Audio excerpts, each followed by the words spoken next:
এক ছিল একটি শান্ত গ্রাম, যেখানে দুই বন্ধু রাহুল এবং সোমা একসঙ্গে বড় হয়ে ওঠে। তারা সবসময় একসাথে খেলাধুলা করত। রাহুল ছিল উচ্ছল এবং সাহসী, আর সোমা ছিল চিন্তাশীল এবং বিচক্ষণ।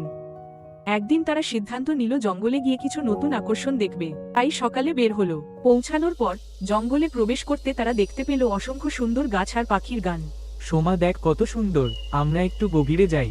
আচ্ছা, কিন্তু সাবধানে চলতে হবে, এখানে অনেক বিপদও রয়েছে। তারা জঙ্গলের গভীরে গেল। হঠাৎ রাহুলের পা মাটিতে হোঁচট খেয়ে পড়ে গেল। তার পা মুচকে গেল।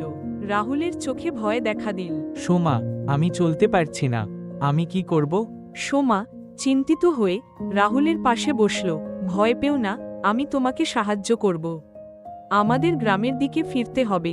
সোমা রাহুলকে ধরে রাখল। ধীরে ধীরে তারা চলতে লাগল। কিছু সময় পর সোমা দেখতে পেল সামনে একটি নদী রয়েছে। এখন কি করব? রাহুল তো চলতে পারছে না।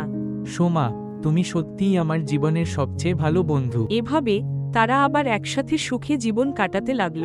এই গল্প আমাদের শেখায়, বন্ধুত্বের শক্তি কখনো হারিয়ে যায় না। তাদের বন্ধুত্বের গল্প আমাদের সবসময় মনে করিয়ে দেয়, একসাথে থাকলে কোনো সমস্যাই বড় নয়।